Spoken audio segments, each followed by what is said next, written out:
During medieval times in Europe, famines were a deadly part of everyday life. With some, like the Great Famine of 1315 to 1317 AD, untold millions lost their lives throughout Europe, though many more inhabitants of the continent were lost through other devastating famines. One harsh yet little-known famine during the medieval period occurred in the famed city of Constantinople. However, in this instance, it was a famine that was made even more severe by the orders of one person.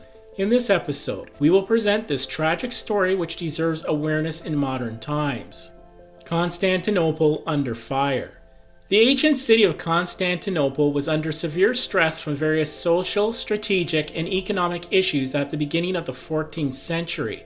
Its ruler, the Byzantine Emperor Andronicus II, 1282 to 1328, faced many challenges with the precarious state of his empire, though it was the significant threat from Turkish forces in vulnerable Anatolia which was his greatest concern in 1302 AD. Therefore, in order to defend his interests in that region, Emperor Andronicus II employed mercenaries from the Great Catalan Company to bolster his defenses in Anatolia. These hired soldiers arrived at Constantinople in January 1303 AD. Initially, these mercenaries rewarded the Byzantine ruler's decision with an important victory against a Turkish attack at the Battle of the Cyzicus in October 1303 AD. Later, after establishing the Catalan Company base at modern-day Urdic in the winter of that year, their leader Roger de Flor returned to Constantinople to secure payment for their services and negotiate their future strategy of liberating the occupied town of Philadelphia. Though as time progressed, the loyalty of these Catalan mercenaries grew increasingly unreliable. They would prove ruthless and quarrelsome, being more trouble than the enemies they were supposed to engage. When the Catalan Company leader returned from Constantinople, he was in shock at what he witnessed. This hired army had become very undisciplined, turning against the population they were employed to protect. These Catalan Company soldiers had become extremely angered, having spent much more than their wages before their leader's return. To compensate, these mercenaries began plundering local villages for personal gain. Seeds to a horrific famine in Constantinople. Unfortunately, as the Great Catalan Company enjoyed a succession of major battle victories, including the Battle of Kibistra in August of 1304, they continued to plunder local villages. As a result, numerous people fled these towns to Constantinople as refugees from the Catalan rampages. Combined with those fleeing from areas which were defeated by the Turks, Constantinople could not meet the increasing demands for housing and food. In addition, the ancient city was already strained by a lack of resources to support its existing population. Therefore, these refugees, starved, hungry, and ignored by the local population, were left with little to no resources for survival. In numerous cases, reports from the period stated these refugees resided in rubbish heaps, so dire was their situation. This misery tipped the city towards a terrifying famine which began in 1304 AD. What made the food situation even more tragic was that there was not necessarily a lack of grains and cereals to feed the city's population. At the time, Venetian merchants dominated the Byzantine grain trade. Their seeking of excess profits led to grain supplies going out of the city's warehouses to markets such as Italy and other Western locations where they fetched a much higher price. There was food to be had in Constantinople, but highly inflated prices meant most of the population could not afford to buy it. In reality, the lower classes were priced out of the market for food necessities in Constantinople, with peasants and the working classes experiencing famine from at least 1304 AD as a result of unfair practices in grain distribution. In past years, the Byzantine Empire ensured fair and good prices for grains and foodstuffs, though economic and other crises in the empire, which now operated with severely limited resources, meant there was little current control over the economy. Thus, in a city traditionally dependent upon occupied Thrace and other distant locales for agricultural products, the state possessed few resources to stop a developing famine in Constantinople. In fact, the emperor was having difficulty raising funds just to meet the aggressive wage demands of the Catalan mercenaries. Despite desperate actions like debasing the currency and new taxes on certain types of grain production, Emperor Andronicus II could not satisfy their monetary demands.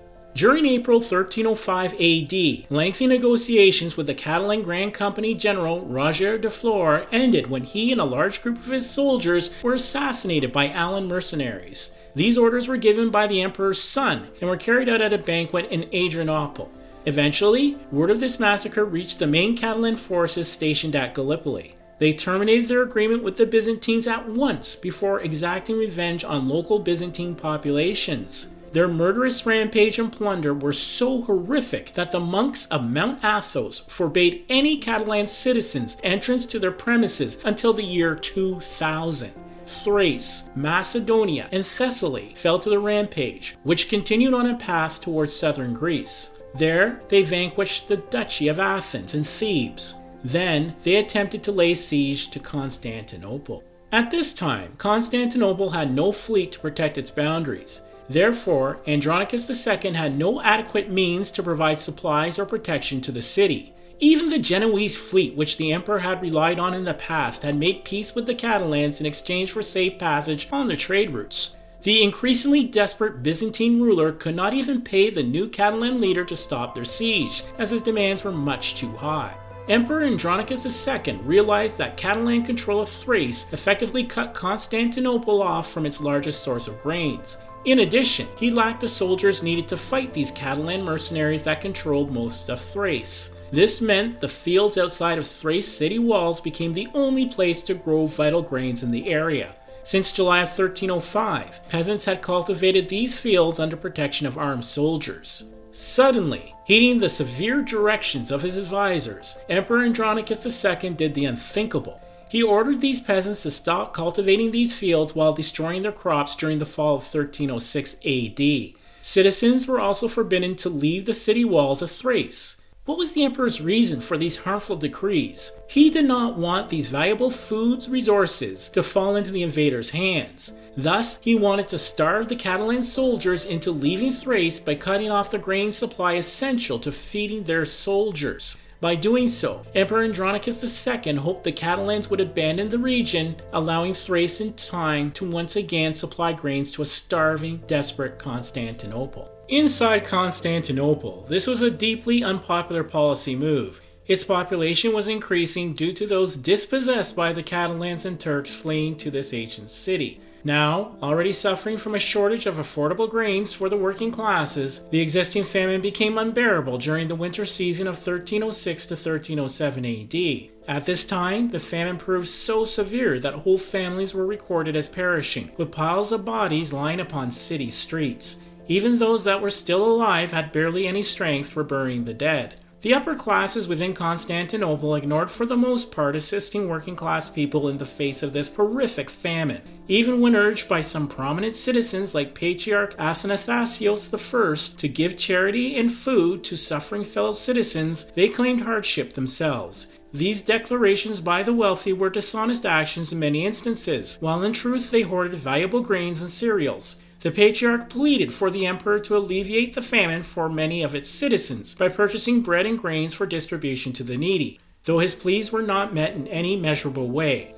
As a result, Athanasios I established soup kitchens serving boiled gruel and the donated wheat, wine, fish, vegetables, shoes, and clothing which came from charitable citizens. His bold and commendable actions during the height of this horrific famine in the winter of 1306 to 1307 did help to ease some misery, though the emperor remained unwilling to assist the working class's starvation.